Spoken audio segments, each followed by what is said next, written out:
नमस्कार मंडळी. आजची प्रसन्न सकाळ. बाहेर येऊन आधी निसर्गाचं दर्शन घेतलं.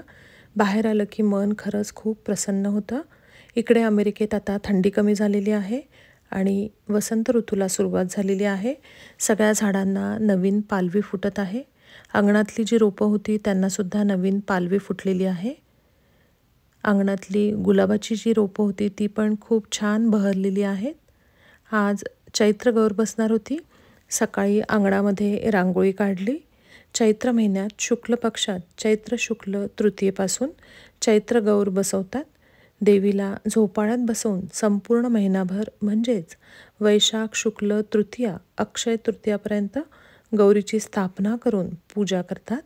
चैत्र महिन्यात गौरी आपल्या माहेरी येते अशी कल्पना आहे. गौर म्हणजेच देवी पार्वतीची आपण पूजा करतो. कोणी कोणी झोपाळ्यामध्ये अन्नपूर्णा देवीलासुद्धा बसवतात आणि तिची पण पूजा करतात. पूजेची सगळी तयारी करून ठेवली. पितळीची ही सुंदरशी चैत्र गौर आहे. ती माझ्या सासू सासऱ्यांनी मला दिलेली आहे. ही चैत्र गौरी नाशिकहून साता समुद्रापार अमेरिकेत माझ्या घरी आलेली आहे.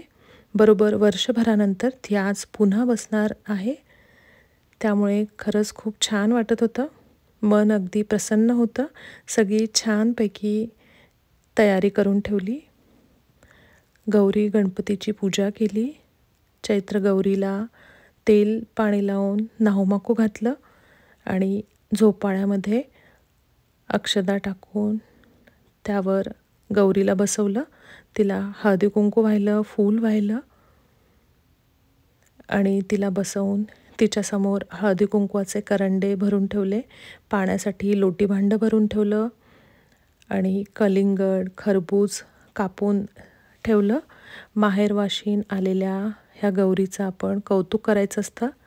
तिला हरभऱ्याची डाळ, कैरीचं पन्हं, कलिंगड, खरबूज, बत्ताशे, गव्हाची खीर असा सगळा नैवेद्य दाखवायचा असतो. आज मी तिला गव्हाची खीर केली. गव्हाची खीर, कलिंगड आणि खरबुजाचा नैवेद्य दाखवला. मनोभावे आरती केली. चैत्र गौरीपुढे शोभिवंत आरास मांडण्याची पण पद्धत आहे. घराच्या अंगणात चैत्रांगण काढले जाते.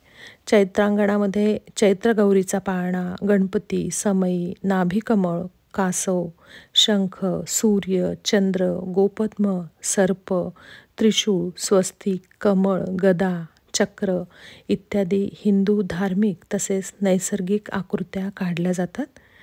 आणि चैत्र गौरी जोपर्यंत आहे पूर्ण महिनाभरात आपण हळदी कुंकू करायचं असते.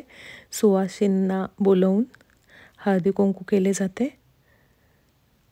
अशा प्रकारे आज चैत्र गौरीचे माझ्या घरी आगमन झालेले आहे. धन्यवाद.